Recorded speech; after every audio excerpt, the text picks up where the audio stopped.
at 9 o'clock, so this solution is a little bit slower than what we have seen recently. So this is about 10 o'clock when it's arriving on shore in West Michigan. So that kind of fits the shape of the Lake Michigan shoreline on the east side of the lake here.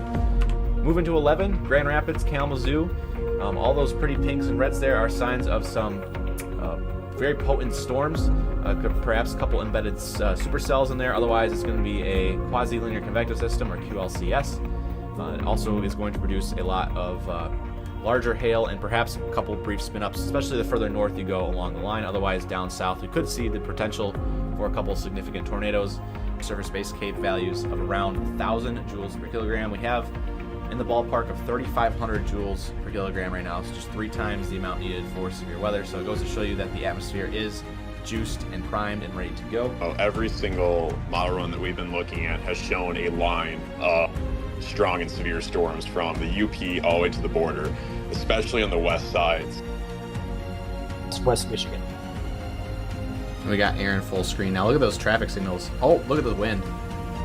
Yeah, the winds are insane. That's basically a steamroller of wind here moving across West Michigan. This is not a good situation.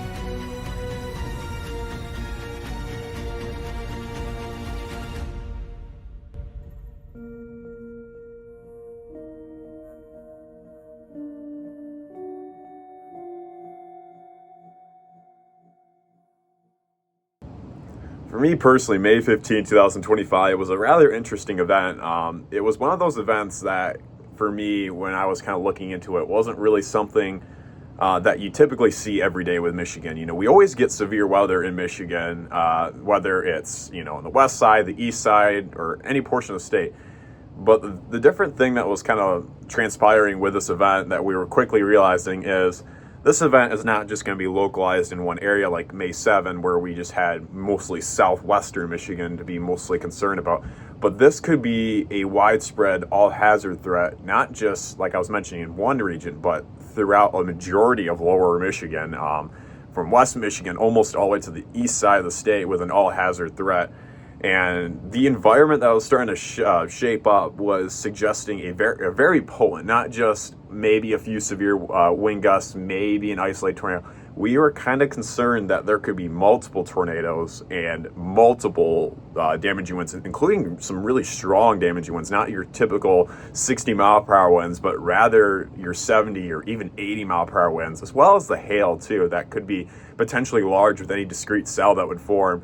Yeah, so May 15th was another sort of event where squall line was going to be the main thing, first and foremost. We figured with the shear out there, again, we talk about SLIM all the time at Michigan Storm Chasers, shear, lift, instability, and moisture. And given all 4 ingredients were there, we figured that it was probably going to be a lot like March 30th all over again. And we didn't really see that come into play until the line really crossed the lake. But leading up to when that line crossed the lake, obviously we saw over in Wisconsin, Minnesota, it was just a line of embedded supercells. I figured myself that wasn't going to change into Michigan. We figured it was going to become more linear instead of just a bunch of supercells down the line, and that eventually came true. But it goes to show you that storm progression kind of evolved along that occluded front as the day went on, and then as it came into Michigan, actually with a bunch of shear, you had a lift from where the triple point was. So we actually had an occluded front, a warm front and a cold front, rated like a triple point, and that's what we call it, meeting kind of along the I-96 corridor in Michigan. And so what happened was the HRRR model actually was starting to pick up on some prefrontal cells along that warm front, very, very close to the storms that were along the cold front, which is, again, that squall line. So when that squall line moved on shore and the warm front also moved on shore in front of it, that's 2 sources of lift back to back. So we had double the lift. Obviously, had instability values that day were 4 times the amount that we needed. So as soon as that lift came on shore, we had those storms blossom up really quickly. I will say, from a meteorological standpoint, it quickly became linear because of how close together those cells along the warm front were to the cold front. If the warm front would have been out maybe 20 more miles ahead of the line, we probably would have seen a lot more isolated, discrete supercells. And that's something the HRRR run didn't nail down as much as the front placement. And so with the warm front and the cold front pretty much stacked on top of each other, it was pretty much linear the entire time. But still, we saw those prefrontal cells move up, mainly through Allegan County, Kent County, Van Buren, and Barry County. and those produced a lot of those quick spin ups, and some of them were actually considered long track tornadoes over 10 miles in length. So it just goes to show you that with a lot of shear lift, instability, and moisture out there, even on days where linear mode is the main concern, we still have to watch out for a lot of tornadoes that are sneaky. And because it was at night and embedded in rain, rain-wrapped nighttime tornadoes are obviously very dangerous. So again, kind of a picture, or sorry, it was kind of a carbon copy of March 30th in a way, except storm motion was more west to east instead of south to north. As Joel was mentioning, we had several discrete cells that actually formed throughout Allegan County and Van Buren County. However, they did not transpire as the HER models show. They formed a lot closer to this line. So you can see as these supercells right here, mini supercells merged into this line here, you could basically see how they merged in, and due to these interactions, that caused a few of the tornadoes to form. Mainly, for an example, the door tornado. As you can see, this supercell merges here. It eventually causes a notch to form, and eventually the door tornado would form. You can see it here through velocity, where you have this little tight notch that forms right by Door, Michigan. You can see it also with the CC drop here as well as you go through radar. Once again, right around here, right at that time frame, you can see that little speck right there. That is where that tornado went through.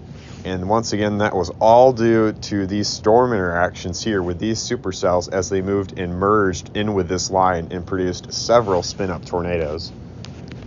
And, as this line was kind of moving in, we quickly realized that this was going to be a really big deal with a lot of damaging winds and embedded tornadoes. And that was kind of what it was shaping out to be right from the get-go. We noticed that with the first tornado that happened in Door, that was kind of the sign of things to come later on during that stream. And we quickly realized that we could potentially have embedded tornadoes throughout this whole entire line as it traverses through the central portion of our state. We do have a special weather statement now coming in for Menominee County, and a new considerable severe thunderstorm warning has been issued coming in for the West Michigan shoreline. So I will note too that line is rapidly catching up to those leading cells that were right in front of it, right offshore of Ottawa and Allegan County as well. Yeah, I would be very shocked if we don't have a watch here for Berrien, Cass, St. Joseph, Branch, and Hillsdale very soon. These storms, even in Indiana and Illinois, are producing quarter-size hail, and as well as, I'm telling you, there's a lot of lightning on this camera, dude. It's like almost nonstop. It's for an hour and 26 minutes. It expires at 11 p.m. Eastern. Again, golf ball size hail, 70-mile-per-hour winds. In fact, hold that tornado warning. We have a tornado warning incoming. Tornado warning. Muskegon, a new Newaygo, tornado Ottawa. warning has been issued. Wow. Here we go. We were definitely busy here at MSC just tracking it all and trying just to keep up in terms of what was all happening, because we were having multiple tornado warnings and just considerable severe thunderstorm warnings being issued at one point. So trying to keep track with everything was just a very busy and very difficult situation. And we just knew that there were going to be multiple communities impacted by either damaging winds or potential tornadoes, and that ended up being the case. Oh, we have 20,000 people out of power. This line is cranking across Muskegon in particular. Numerous outages. A new tornado warning has been issued. For the Ravenna Allegan, storm. Ottawa. So that's probably going to be this cell. I would imagine it's kind of probably be the rest of the storm down here south. We'll see. It's West Michigan. And we got Aaron full screen. Now look at those traffic signals. Oh, look at the wind. Yeah, the winds are insane. That's basically a steamroller of wind here moving across West Michigan. This is not a good situation. Yeah, that's some intense wind we're seeing on Aaron's screen right now. That's at least 60-mile-per-hour winds. To see the traffic signals be bending like that at almost a sideways angle. Yeah, that is quite the line of storms moving through there. I'm going to put the radar back in the bottom corner while he chases here. Real quick, if I can find it. There it is. So that is a live view. Aaron is located right now in Hudsonville, where the winds are currently passing over. Strongest of winds are passing over right now. It looks like it's going to be starting to die down here in just a second. Goes to show you what's on the way. 60, 70-mile-per-hour winds, perhaps even upwards of 80, where these destructive severe thunderstorm warnings are currently in effect. Tornado warnings still remain in effect for southern Ottawa, northern Allegan County, as well as Newaygo, Montcalm, northern Kent. Although I will say it looks like some of the notches here not showing up as much on radar anymore. Still a good, safe thing to do, though, obviously, because damaging winds do produce the same amount of wind speed as a weak tornado. So just a little bit of an extra heads up with those tornado warnings in effect out there at the current time. We're still watching some embedded rotation down here in Berrien County. Switching over to the northern Indiana radar. A little bit more broad now, perhaps. Hopefully that's the case. Yeah, it looks like it's a little more broad, more in the way of damaging winds. So good news there. We have a new wind gust report coming in from Holland. 58 mile per hour gusts there. So my thought process going into it was going to be, if we had discrete cells, obviously I was going to chase those. If we had more of the line, like we, pretty much had, just find the strongest winds. Morgan, who's one of our other chasers, I actually had to have her start watching my spotter dot and start kind of relaying where I was at in conjunction with some of the rotation that started to form when that cell did merge with the line, just to kind of make sure I wasn't getting too close or to a spot where I, didn't have a way out if need be. And then that's kind of when I hit right around Hudsonville. And I made the choice to get off the highway because it was becoming unsafe. You couldn't see anything. That's when the wind started to pick up. So I got off in Hudsonville, and that's when but the winds were just, you couldn't see anything. The hail started to fall at that point. So I made the choice, just park behind the gas station. At least that would, kind of block me from the winds. Save my car from getting hit with, even if they're small hailstones, they're still flying at, 70 miles an hour possibly. I just didn't want to take any chances with that. So parked behind the gas station, waited for, everything to kind of die down, which is also then when the Byron Center tornado warning happened. So I just, at that point, I wasn't going to catch up to anything. I just decided to call it a chase for me. Was going to attempt to get towards door to check for damage. Could have still tried was to go back around the south side of door, but that's the direction that the tornado came from. So the chances of those roads being clear was going to be probably, slim to none. And all the other roads that I was taking had trees down, so just between just driving conditions, and, everything else, I just decided at that point, it's probably just best to call it a night, and just check out damage on the way, back towards home.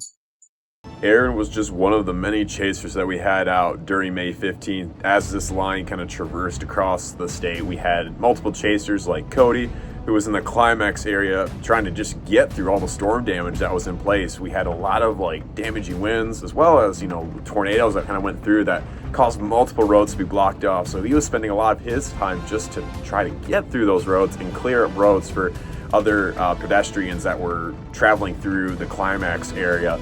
We had also other people like Mike, who also was recording an eerie tornado siren that was going off as this line complex was moving across the area. And we also had Christina with lots of lightning. We had a lot of lightning across the state. That kind of happens when you have a lot of instability and moisture in the air. And we even had action all the way up in the Upper Peninsula of Michigan from Joshua, where we had more lightning associated with those storms. Not near as severe or strong as West Michigan, but still stormy skies nevertheless. So we had multiple chasers out documenting this for you guys and keeping in touch with us so we could relay weather information to you guys out to the public, so that if there would be anything that they would be seeing, they would communicate to us and to the National Weather Service as well.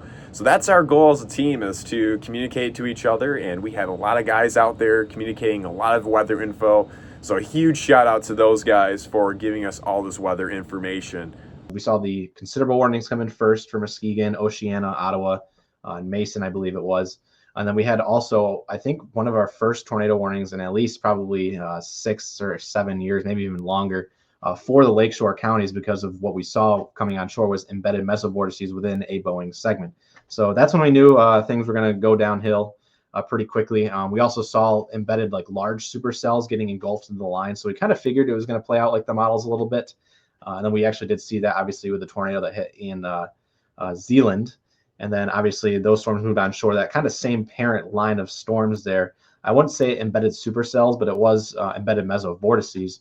Moved across Allegan County, southern Kent County, as well as Kalamazoo and Barry down there in southwest Michigan. And we saw the model runs early in the day. STP parameters were maxing out along this sector. We just wanted to make sure, and I knew in the back of my head that we had to communicate that multiple tornadoes are probably going to happen. And sure enough, they did. I remember feeling a sense of urgency, making sure that we could check up and down the line. It was nice to have eyes on multiple storms at the same time. And even one of those tornadoes missed my parents' house by like a mile. If you go back and watch the stream, you can see I was kind of calling that out. I think by the time the storms got over to the Lansing area where we had the Charlotte tornado, we were mentioning already 10 to 12 tornadoes on the ground, just to kind of emphasize the severity of it for those who were watching in Southeast Michigan, saying, hey, this is a heads up. We've seen what's happened already this evening. We want to make sure that you guys downstate or on the east side of the state are aware of what's to come. So all in all, again, it was just like March 30th. We wanted to make sure that that urgency was there, especially in West Michigan where the STP parameters are maxing out. And then obviously another thing was obviously getting the word out as much as possible. And at one point, I believe we had like 30,000 people watching at one time. So it was nice to see such a crowd in there and people getting that source of weather awareness that they might have been missing throughout their lifetimes. And we're happy to provide that. I think for us here at MSC, right when I think things got at their peak in terms of just a lot of stuff happening, was when that line passed US 131. We had multiple areas of rotation and tornadoes ongoing, including the town of Martin. We also had the one by Caledonia, and we just had multiple areas that just continued to tighten and look concerning, really between US 131 all the way to 127. That was when we were just all hands on deck trying to get the message out on this is a very dangerous line that's coming through, and it's had a history of producing tornadoes. And I think that's when we all kind of just realized this is serious. We need to get that message out to protect the community and basically get the word out to as many people as possible. You can see next scan, it gets tighter. Next scan, it's now this. And it's only going to continue to wrap up as it heads right into downtown Martin. So 131 here at Martin. This is going to be heading straight down 115th, 116th, crossing over. It's crossing over 16th Street right now, as well as 14th Street. Anywhere in downtown Martin. It's passing through Glen, Fenville, Hamilton. Should be in the clear here soon. Rotation now directly over Martin. I am tempted to see what the CC's. Oh no. Oh geez. Okay, so that is a tornado on the ground directly in Martin, where we see these blue dots. This blue dot, that is debris being lofted. Again, it's non-uniform objects, so those are things that are not circular. So that is debris. Unfortunately, hitting the town of Martin right now, or the north side of Martin, directly on Allegan Street at County Road 45. Heading right in about 30 seconds from now is going to be directly on 8th Street at the intersection of 8th. Come on, give me this road here. 8th and 118th, tracking up towards 108. That's also 118th Avenue. This is also going to be hitting Shirley Lane and 120th Avenue. Unfortunately, when we flip over to base reflectivity, we have a debris ball on base reflectivity as well, showing up as higher DBZ values. So this is a tornado in downtown Martin right now. Joel, I want to mention something really quick here. We got a hook, potentially tightening rotation by Caledonia, Michigan, just north. That's just something to be on the lookout for, obviously. But wait, like Joel, Caledonia, just south of the GR radar. And that was previously that tornado that looked like it produced a quick tornado indoor. So we'll have to watch that rotation. That's obviously still there. So we have a couple notches that we're watching now up and down this line. Yeah, we have the Charlotte cam facing directly northwest. We're looking right at that couplet, unfortunately. It's a little dark out here. You can't really Yeah. make anything out, but we're looking right at it. Also, the winds look like they have shifted to the north, due north, which is typical with these lines and winds begin to pick up here. After the line complex went east of US 127, the storm complex still produced several tornadoes and had multiple severe thunderstorm warnings as well as tornado warnings. But generally speaking, the system kind of was slowly starting to weaken. The line was starting to weaken as it moved off to the east, as our instability continued to slowly go down as the night went on. So, as MSC, we were pretty exhausted just because we just mentally were just trying to stay focused, and I think that really wore down. But we also had several of us staff members that had to take shelter at one point, including myself, as well as Joel and even Nick. So it was affecting us personally as well. This wasn't, obviously this was affecting you guys as much as us for our families as well. So we wanted to make sure that we were being safe while all these storms are coming through as well. So once this line kind of moved out around that 3 o'clock time frame, we had very little rest because the next day we wanted to make sure and communicate to everyone all about the damage and all what kind of happened.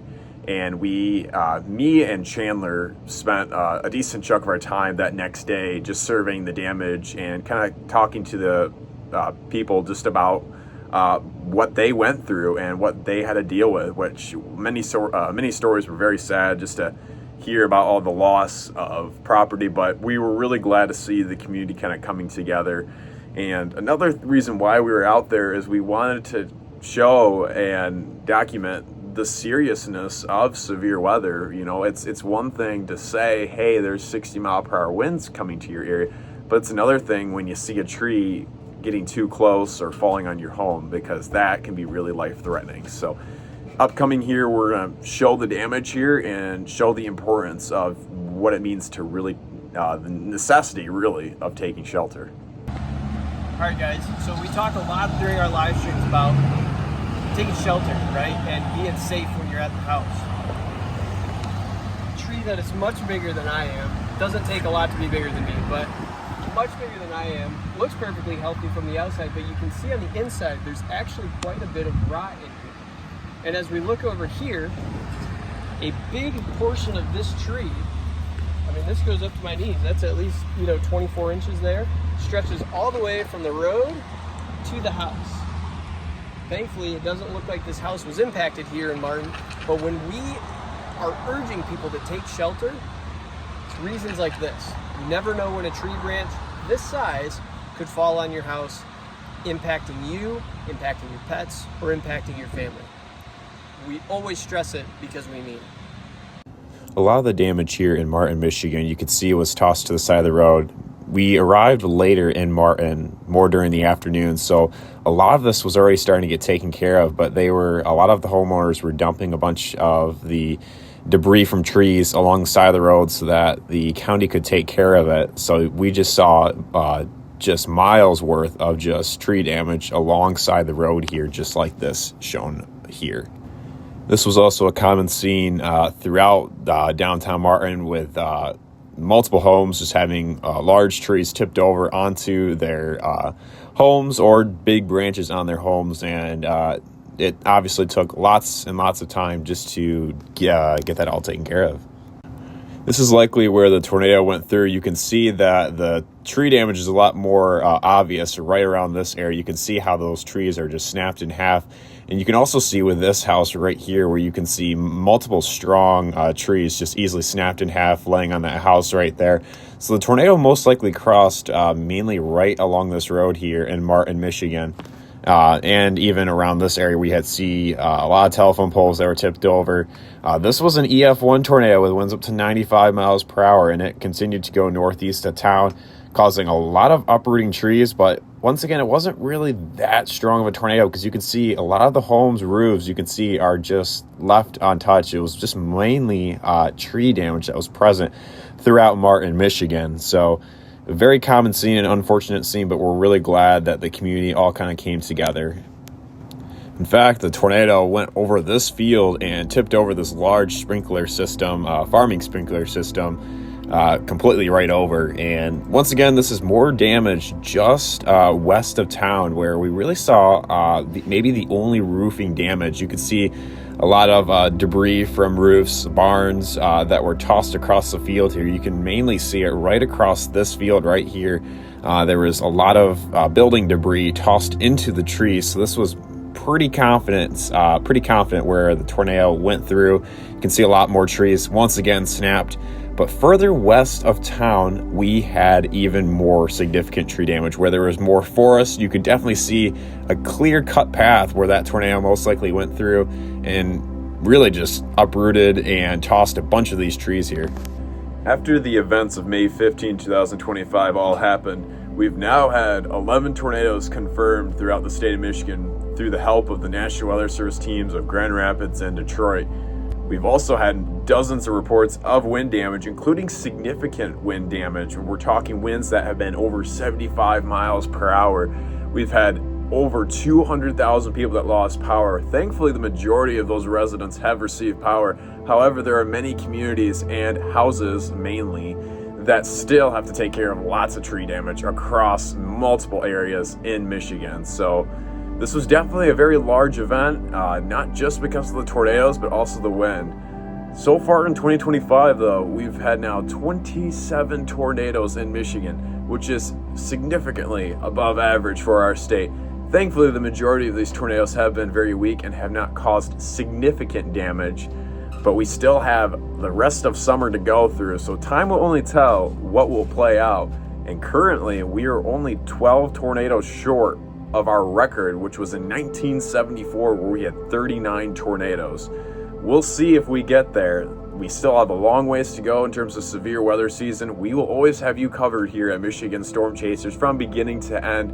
We appreciate the support that you guys have continued to give to us, whether it's reports or sharing a stream or simply just liking the stream and sharing any information that we have, because what we're really trying to do is to keep Michigan weather aware throughout the whole entire state and to give you guys as much weather related information as possible. So once again, we appreciate all of your help. We appreciate the help from our moderation team during our live streams to keep the chats under control. We appreciate our chasers that spend their time to go out in harm's way and to report severe weather damage to us and the National Weather Service. And lastly, we thank any staff that have to go live and cover the severe weather coverage for us Michigan residents. So once again, guys, it has been my pleasure to talk about the May 15, 2025 severe weather outbreak. Till then, see ya.